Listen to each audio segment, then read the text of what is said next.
Good morning and welcome back to the Broadcast Retirement Network. I'm Jeff Snyder, and this is BRN AM for Monday, October 21st, 2019. And happy National Retirement Security Week. Here are your top stories. 1 million female workers are being left behind, and the pay gap for working moms increases. And the green economy is booming. Well, today is not only the second day of National Retirement Security Week, it's also Social Media Monday. And joining me from San Francisco, California, is LinkedIn Senior Financial Services Editor, Devin Banerjee. Good morning, Devin. Happy National Retirement Security Week to you. Good morning, Jeff. I joked that this is like your Coachella, your Lollapalooza. This is the big week. Yeah, actually, you said it was my Woodstock, which is actually my era. I'm a little too young for Woodstock.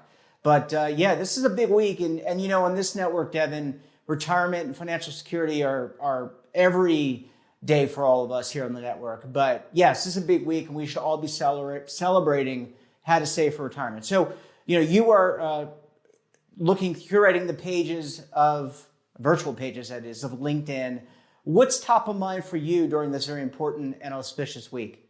Yeah, a couple of really interesting workplace trends, which do tie really closely to retirement. It's how people earn, it's how people save, how people invest. The first one I want to touch on is actually two items we featured last week that really caught fire, and they're about the state of women in the workplace in the U.S. So the first one is, we know, unfortunately, that women earn less than men here in the U.S., about 80 cents on the dollar. But some new data from the U.S. Census shows that differential actually gets worse once people are becoming parents. So working mothers actually are earning 71 cents to the dollar compared with working fathers. So that's worse than the 80 cents to the dollar ratio overall. And that can really add up. This delta can add up to, on average, about $16,000 a year in lost wages. A lot of people are calling this the motherhood penalty. And yes, of course, it's due to women, often taking a back seat in their careers once a family and a household decides to have children. But this data really quantifies how much that delta translates into lost earnings, lost wages. And as I think we've talked about, Jeff, and you know very well, increasingly in this society, women are starting to be in control of their own finances, of their household finances. Unfortunately, here in the U.S., the divorce rate is quite high. That also means women should basically be thinking about these issues because they may be on their own in terms of saving for retirement and investing for retirement. One related story we featured is that this issue, continues once women come back to work, and it's really also at those top levels of management in corporate America, as we've talked about. But an interesting study out of McKinsey and leanin.org shows that gap at the executive level actually starts much earlier in people's career, even before men and women decide and families decide to have kids. So it really starts, this report found, at that stage of first promotion. It's finding that, at that level of people being promoted for the first time, for every 100 men being promoted, about 72 women are.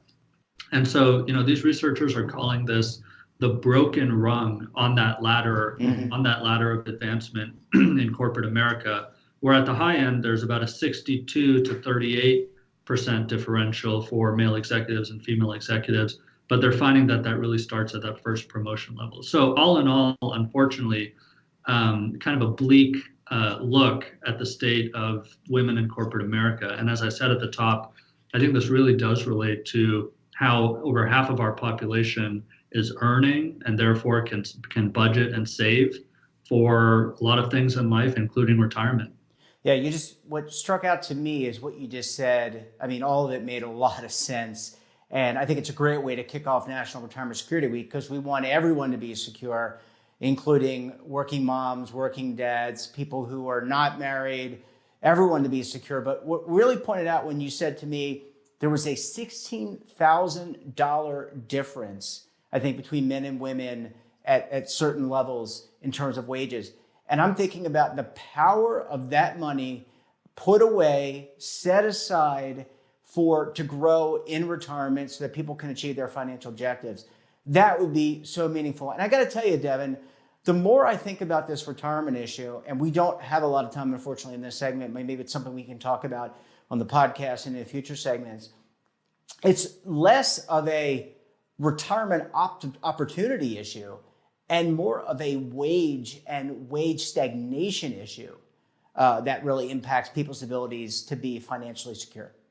That's absolutely true. We're seeing that from data here in the US that wages are not rising at a robust level. So you're absolutely right. That's occurring as well. And something you just said reminded me of a conversation I had a few months ago with Rob Capito. He's the president of BlackRock, which is that, the marketing from a lot of these big investment managers is really increasingly geared toward women. And that goes to that trend I touched on a few minutes ago, which is that more women are in control of household finances or on their own and in control of their own finances. So this is something that the whole industry needs to think a lot more about as it caters to, as you said, all members of the population. Yeah, absolutely. I mean, there's so much to say here. Very important cohort demographic. Obviously, more than 50% of our country is female. We've got to get some wage parity. But most importantly, that wage parity and wage growth in general will lead to financial security. And so we need to get better jobs, better paying jobs, and better opportunity for women, but also better opportunities for everyone. Absolutely. Well, Devin, I want to go to commercial break. And when we come back, we're going to talk a little bit about, shift gears and talk a little bit about the green economy. So will you stick around for a few? Sounds good. All right. Thanks, Devin. We'll be right back. Stay tuned right here on BRN AM.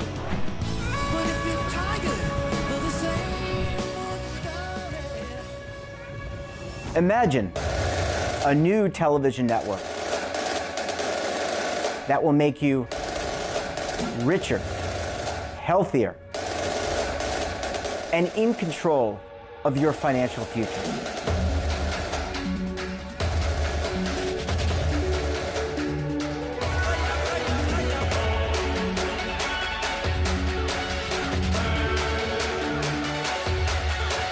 This network is for the policewoman in Nashville, Tennessee, the baker in Dubuque, Iowa, the teacher in Lexington, Kentucky.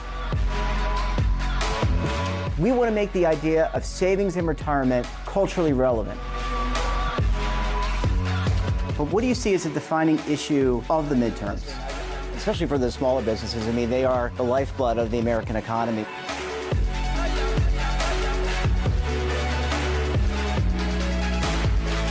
Featuring exclusive interviews, current affairs, and docuseries. 33 years old, you retired early. The philosophy is money only matters if it helps you live a life that you love. But you got to start thinking about retirement as soon as you get in. The Broadcast Retirement Network will drive very high engagement with premium partnerships.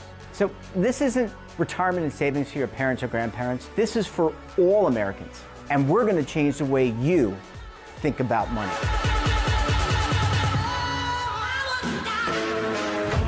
Welcome to the next frontier of retirement and savings. This is BRN, the Broadcast Retirement Network. Welcome back. You know, the green economy is booming and it's growing 20% year over year. What's that mean for workers and businesses? Well, Devin Banerjee, Senior Financial Services Editor from LinkedIn, is still with us to discuss. Devin, thanks so much for staying with us. And I'm going to shift gears a little bit, but something really important. The green economy appears to be booming. That's right, Jeff. And we were just talking in the last segment about earning power and jobs here in the United States. One of the booming corners of the US economy is this green economy. These are jobs that are focused on cleaning up the environment, fighting climate change. So right now, the green economy is employing about 9.5 million workers. That's 4% of the US workforce. It's generating 1.3 trillion in annual sales revenue. That's about 7% of GDP. What's really important is that both of those numbers are up 20% from just 2013, just about 5 or 6 years ago. So this is one of the fastest growing areas of the economy. And a lot of people are coming out and saying this is really a way for America, when it thinks about policies and it thinks about job creation, to really safeguard its economic growth and prowess in the future.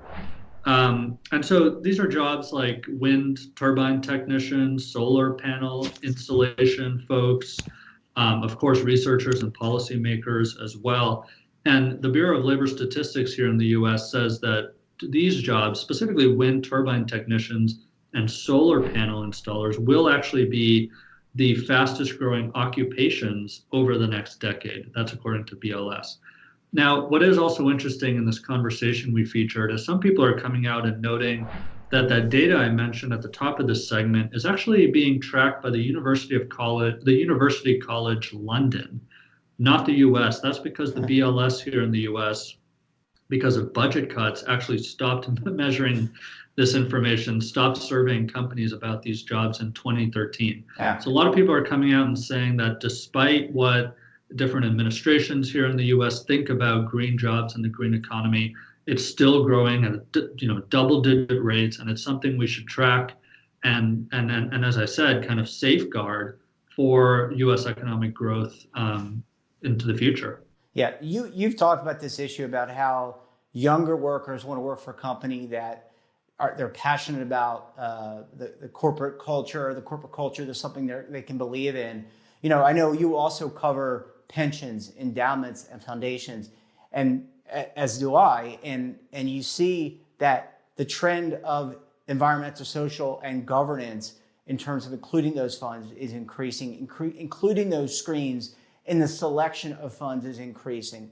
So clearly, maybe the Bureau of Labor Statistics isn't noticing because of budget cuts. That's very unfortunate. But other areas of the economy, pension funds, et cetera, are noticing, and they're doing the due diligence on these jobs, and they're trying to make investments into that. So it's much more of a trend than many people are aware of. Absolutely. I always talk about those three big stakeholder groups: investors, customers, and employees. And all three groups are showing in the data and in the anecdotes trends toward, as you said, E, S, and G, and specifically, environmental issues and sustainability. We're seeing so many companies gearing jobs toward that, even in financial services. I mean, the rise of impact investing or ESG research professionals at the big asset owners like pensions and other big limited partners and people who direct allocations of capital. I mean, this is on everyone's mind. It's the reason that these jobs are growing at such a high double-digit rate, and so I think it's an inevitable kind of unstoppable trend at this point in the U.S. Yeah, and it's something that we also, in terms, you mentioned pensions, and since it's National Retirement Security Week, this is something, I mentioned pensions before, but 401k plans, 403b plans, governmental 457, 401a plans, those plan types are looking at sustainable ESG types of investments as well, because the participants, the employees, as we discussed earlier, are requesting it. And I agree. I think this is a step in the right direction. Doesn't mean that we completely just throw away our gas engines. I mean, that doesn't just happen overnight. But you want to find other ways to take care of the environment, to handle locomotion, and to make that will lead to more profitability and better outcomes for all Americans. Devin, great. And also a whole new type of jobs and occupations for young people going forward. I mean, if these jobs are growing at that double-digit rate already, and they're predicted to be some of the fastest growing jobs over the next decade, I mean, this is an area where those who are thinking about skilling or reskilling can really take advantage and also, help themselves earn more and be in a more competitive type of job. You are taking me right back to last Monday's Social Media Monday, where you talked about seniors taking a bite of coding. And I think you're right. I think this is an example where people watching this program or listening to the program or just reading the basic news can say, hey, I can learn to do that. The retirement isn't about just stopping. It's about graduating to the next level and doing something that you're passionate about. If you're passionate about coding, if you're passionate about volunteering, or you're passionate about sustainability, get involved. You can learn a new skill. Devin, thanks again for getting up with us early morning in San Francisco. Appreciate all your insight, and we appreciate all the readers of LinkedIn and their commitment and contributions to the community. Have a great rest of your day. We'll talk to you soon. Take care, Jeff. And folks, that wraps up today's episode of BRN AM. Have a financial topic or someone of interest that you think we should interview? Drop us a line. And don't forget, for all the latest news in retirement, the markets, technology, personal finance, and so much more, check out today's edition of The Morning Pulse. So until tomorrow, keep on saving, and don't forget, roll with the changes.